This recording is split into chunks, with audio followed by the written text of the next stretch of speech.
네, 오늘 말씀은 15장 마지막 말씀에 이어서 하나님의 그 언약궤의 그 운반을 성공적으로 마무리하는 것에 대한 감사와 그 제사, 그 찬양대를 선발하는 것이 이어지게 되고 7절부터 36절까지에 대해서는 이스라엘에 베푸신 구원과 그 이적에 대한 감사 찬양이 나오게 됩니다. 또 그 이후에 37절과 43절은 까지는 다윗의 그 성소 관리 담당자를 선정하는 것, 또 배치하는 것, 이것에 대해서 나눈 것을 보게 됩니다. 그래서 먼저 1절에서 6절의 말씀을 보게 되면은 언약궤가 1차 운반에서 실패하고 나서 2차 운반에서 이제 철저히 하나님의 그 말씀대로 율법에 따라서 운반하게 되면서 결국에는 하나님의 허락하심으로 말미암아 그 운반하는 것을 성공하게 되고 이제 안전하게 그 장막 가운데 언약궤를 안치하게 되었습니다. 그래서 이 사건은 다윗과 모든 백성 가운데 기쁨과 또한 감격의 시간이 되었습니다. 오늘 말씀에서 보시다시피 모두가 번제와 화목제를 통해 드리면서 하나님께 이제 기쁨으로 찬양을 드리며 또한 함께 축복을 하며 이제 먹을 것을 나눠 먹는 기쁨이 넘치는 그러한 시간들을 가지고 있습니다. 그리고 4절부터를 보게 되면은 하나님께 찬양을 하기 위해서 찬양대까지 선발하는 그 과정들을 거치고 있습니다. 그리고 그렇게 6절에서는 찬양대를 통하여 언약궤 앞에서 나팔을 부는 그러한 모습들이 오늘 들 가운데 기쁨으로 나타나고 있다라는 것이죠. 그래서 이 모습을 상상해 보면은 정말 그들 가운데 하나님의 언약궤가 그들 가운데 돌아왔다는 것에 대해서 기쁨과 그 감사가 얼마나 그 감격 가운데 넘치는 것인지를 보게 되는 것이죠. 근데 오늘 단순히 언약궤가 돌아왔다라는 그 기쁨과 그 감사에 대한 감격이 아니라 하나님이 우리와 함께 하신다라는 것에 대해서 그 비롯된 모습이 나왔다라는 것입니다. 하나님이 내 삶의 주인이 되시며 하나님이 하나님과 함께 살아간다는 것, 그 동행한다는 것에 대한 기쁨에 대한 것이 그 여러 감정들 가운데 예배 가운데 찬양의 모습으로 나타나고 있다라는 것입니다. 그래서 오늘 이들의 모습을 통해서 우리들 가운데 보여주는 것은 무엇이냐? 이 모습을 통해서 우리들의 삶을 비춰볼 때 우리도 동일하게 하나님 그 한 분으로 만족하면서 살고 있느냐? 하나님 한 분 가운데 통해서 그 기쁨과 감사로 살아가고 있느냐라는 것입니다. 오늘 많은 그리스도인들이 그러한 삶을 살지 못하는 가운데 있는 것을 발견하게 됩니다. 하나님으로 만족하는 삶이 아니라 하나님의 은혜로 만족하는 삶을 살고 있다라는 것이죠. 오늘 다윗과 백성들은 하나님의 은혜에 대한 감사도 있지만 정확히는 하나님이 우리들 가운데 함께 한다라는 그 존재만으로도 만족하고 있다라는 것이죠. 그것을 통한 그 기쁨의 예배, 그 찬양들이 드려지고 있다라는 것입니다. 그러나 오늘날 많은 그리스도인들은 하나님의 은혜가 있을 때만 감사하고 만족하고 그렇지 않을 때는 불평과 불만 가운데 있는 자들이 그런 그리스도인들이 있다라는 것입니다. 하나님에 대한 그 감사는 어떤 드러나는 무언가에 대한 것들로 해서 정해지는 것이 아니죠. 오늘 그들이 보여주었던 것처럼 하나님 함께하는 것만으로도 그들 가운데 은혜가 되며 감사가 된다라는 것입니다. 함께하는 것 그 자체가 우리에게 은혜가 되고 감사가 되는 것이고 또 하나님을 아는 것 자체가 은혜가 되고 감사가 된다는 것입니다. 또한 하나님의 침묵도 우리들 가운데 은혜가 되고 감사가 된다는 것입니다. 그렇게 사실 우리는 모든 순간 가운데 하나님께 그 감사로 그 은혜 가운데 살아가야 되는 존재다라는 것입니다. 하지만 그렇지 못하다라는 것이죠. 뭔가 드러나는 그 은혜가 있을 때 하나님이 나와 함께 하는구나 라는 것을 느끼는 자들이 많다라는 것입니다. 그럴 때 감사가 있고 그렇지 않을 때 침묵할 때 불평과 불만 가운데 있는 이들이 있다라는 것입니다. 그렇다면 지금 우리들의 모습은 어떻습니까? 하나님으로 만족하는 자이십니까? 하나님의 은혜를 통해서 만족하는 자이십니까? 이 시간 우리 모두가 하나님의 그 존재 자체로 감사하며 은혜 가운데 살아가는 우리가 되기를 소망합니다. 하나님의 존재 자체에 감사하며 사는 자들은 하나님이 행하시는 그 모든 순간에 대하여 또 앞서 말했던 그 또한 침묵의 시간 가운데서도 하나님께 감사하게 되고 그 가운데 뜻을 발견할 수 있게 되는 것입니다. 이러한 모습들이 우리들 가운데 넘치기를 소망합니다. 이 6절 이후의 말씀에서 이제 7절에서 36절까지 말씀을 보게 되면은 이스라엘에 베푸신 그 구원과 이적에 대해서 그 감사에 대한 찬양이 나타나고 있습니다. 그 존재만으로도 감사하는 그 하나님에 대해서, 근데 그 하나님이 우리들 가운데 행하셨던 그 모든 일들을 다시 돌아보면서 하나님께 감사의 시간을 찬양으로 올려드리고 있다라는 것이죠. 그래서 동시에 이 찬양하는 이 시간들은 그들 가운데 있었던, 이스라엘 전체 가운데 있었던 그 하나님의 일들을 다시 한번 마음 가운데 새기는 그러한 시간이 되었습니다. 그래서 18절부터 보게 되면은 그 하나님의 그 가나안 땅에 있었던 그 모든 일들을 다시 한번 돌아보게 됩니다. 그래서 아브라함 때에 주어졌던 이스라엘의 그 가나안 땅의 약속이 결국에는 성취되었다라는 것입니다. 그래서 19절과 21절에서 보게 되면은 그 당시 우리가 사람의 수도 적었고 보잘것 없었던 객이었던 우리가 또 이 민족에서 저 민족으로 유랑하던 그런 우리들이 그런 삶이었는데, 그렇게 보잘것없는 연약한 삶 가운데서 하나님이 우리를 돌보시고 지키심을 통해서 결국에 하나님이 약속하셨던 그 약속의 땅에 들어왔다라는 것입니다. 그 지켜주심과 돌보심으로 말미암아 이스라엘이 지금까지 존재할 수 있었고 또 하나님의 은혜를 누릴 수 있었고, 뿐만 아니라 현재의 자신들이 그것을 누리고 있다라는 것을 고백하게 되는 것이죠. 그래서 그러한 하나님에 대한 그 감사와 그 깨달음이 오늘 23절부터 그런 고백들이 나타나게 되는 것입니다.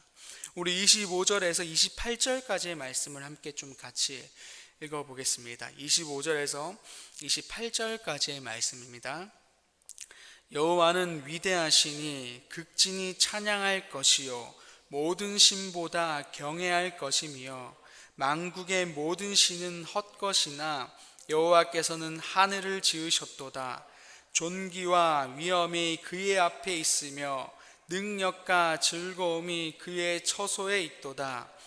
여러 나라의 종족들아 영광과 권능을 여호와께 돌릴지어다.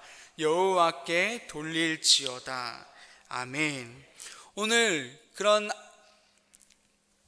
이전의 시간들을 돌아보면서 결국에 가나안 땅에 들어간 하나님의 모든 인도하심을 통해서 오늘 그들이 다시 한번 깨닫게 되는, 오늘 그들 마음 가운데 새겨지고 선포되어지는 말씀이 오늘 25절부터 28절까지의 말씀입니다. 그 하나님의 놀라우심에 대해서, 어떤 수많은 신이 있지만 결국에 진짜 신은 여호와는 하나님 한 분밖에 없다라는 그런 고백들이 오늘 이들 가운데, 오늘 이들의 입술 가운데 선포되어지고 있다라는 것입니다. 오늘 이 선포가 우리 입술에서도 동일하게 선포되어지기를 소망합니다. 또한 이 선포가 이 교회에서만이 아니라 각자의 삶의 자리에서도 동일하게 선포되어지는 우리들의 입술이 되기를 소망합니다. 우리를 향한 그 수많은 손가락질, 또 경계의 그 눈빛들, 아무리 그런 가운데 있다 할지라도 나와 함께 하신 그 하나님, 내 삶을 지키시고 돌보시고 구원하신 그 하나님이 지금도 앞으로도 여전히 동일하게 우리 가운데 함께 하실 것이라는 신뢰함으로 말미암아 어떤 상황에서든지 간에 동일하게 우리들의 입술 가운데서 이러한 하나님을 선포하는, 고백하는 우리가 되기를 소망합니다. 그럴 때 하나님이 나의 모든 환경과 삶을 형통하게 이끌어 가실 것입니다. 37절부터 43절까지의 말씀을 보게 되면은 다윗이 성소 관리에 대한 그 담당자들을 선정하고 또한 배치하는 것을 보게 됩니다. 다윗은 백성들과 함께 찬양 이후에 한 명 한 명 필요한 위치에 사람들을 배치하였습니다. 누구는 언약궤 앞에서 섬기는 일로, 또 누구는 문지기로, 또 누구는 성막에서 제사 업무를 담당하는 자로, 또 누구는 하나님을 찬송하고 또 악기를 연주하는 사람으로, 이렇게 각자의 자리에 배치함을 통해서 함께 성소를 관리하는 것을 보게 됩니다. 그래서 여기서 중요한 것은 누가 어디에 배치되고 무엇을 하느냐, 어떤 이런 걸 따지는 것이 아니라 오늘 가운데 중요한 것은 함께 그 성소를 관리한다라는 것을 우리는 초점을 두어야 할 것입니다. 함께 그 공동체를 의미하는 것이죠. 그래서 오늘 성소를 함께 관리한다라는 것은 오늘날 그 교회를 말하는 것입니다.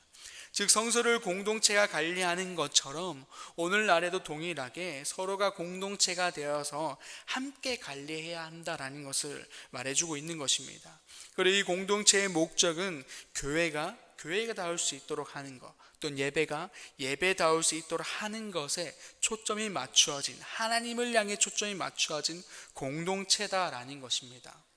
이러한 선한 목적으로 하나님 하나가 된 그 공동체의 교회는 하나님 안에서 결국 온전해지며 형통해질 수밖에 없게 되는 것이죠.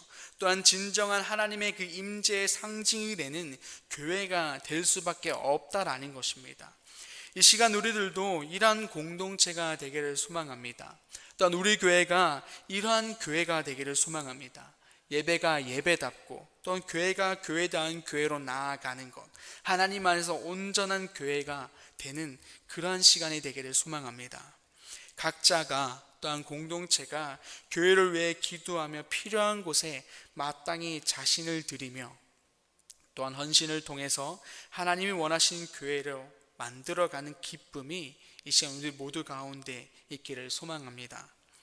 오늘 말씀은 우리에게 하나님으로 하여금 충분하고 만족하며 또한 감사한지를 우리들 가운데 물어보고 있습니다. 여러분들 삶 가운데 하나님은 어떻게 존재하고 계십니까? 이 시간 우리 모두가 하나님으로 충분하며 또 만족하며 감사하는 우리가 되기를 소망합니다. 그리하여서 우리 입술에서 하나님을 찬양하고 또한 삶의 모든 자리에서 하나님을 선포하는 우리가 되고 또한 그 모든 것들이 교회로 이어져서 하나님이 원하신 교회를 만들어가는 그 기쁨의 공동체가 되는 우리가 되기를 간절히 소망합니다. 기도하겠습니다. 아버지 하나님 감사합니다. 오늘 말씀을 통하여 또한 우리들 삶을 돌아보게 하시니 감사합니다. 하나님, 우리들도 오늘 말씀에서 보여줬던 것처럼 하나님 한 분으로 만족하며 살았던 나의 삶인지, 하나님의 은혜, 보여주시는 은혜로 말미암아 만족했던 삶이었는지를 돌아봅니다. 아버지, 이제는 그러한 연약한 모습이 아니라 어린아이와 같은 정말 성숙하지 못한 그런 모습이 아니라 작은 자의 믿음이 아니라 하나님 한 분으로 만족하는 우리가 되게 하여 주시옵소서. 다른 어떠한 것들이 아니라 하나님을 아는 것 그 자체만으로도 우리들 가운데 기쁨이 되며 그 감격 가운데 살아가는 우리가 되게 하여 주시고, 또한 그 하나님이 내 삶 가운데 일하시는 모든 것들을 늘 감사함으로 찬양하는 우리들의 입술이 되게 하여 주시고, 선포하는 입술이 되게 하여 주시고, 이 모든 고백과 선포들이 나의 모든 삶의 자리에서도 동일하게 이루어질 수 있는 그러한 믿음의 모습들 가운데 있게 하여 주시옵소서. 이 시간 주님께 나의 모든 연약한 삶을 올려드립니다. 나의 연약한 삶 가운데 주님의 은혜를 더하셔서 더욱더 믿음 가운데 있는 내가 되게 하여 주시고 굳건한 내가 되게 하시어서 아버지 나의 모든 삶 자리에서 하나님을 높여드리는 우리가 되게 하여 주시고, 또한 이 모든 고백들이 교회를 통하여서 교회 가운데 이어지게 하시어서 교회 가운데서도 하나님의 교회를 위해 예배를 위해 헌신하며 마땅히 나를 드리는 그러한 기쁨의 모든 공동체가 될 수 있도록 주님께서 함께하여 주시옵소서. 감사합니다. 예수님의 이름으로 기도드립니다. 아멘. 하늘에 계신 우리 아버지, 아버지 이름을 거룩하게 하시며 아버지의 나라가 오게 하시며 하늘에서와 같이 땅에서도 이루어지게 하소서. 오늘 우리에게 일용할 양식을 주시고 우리가 우리에게 잘못한 사람을 용서하여 준 것 같이 의죄를 용서해 주시고 우리를 시험에 빠지지 않게 하시고 악에서 구하소서. 나라와 권능과 영광이 영원히 아버지의 것입니다.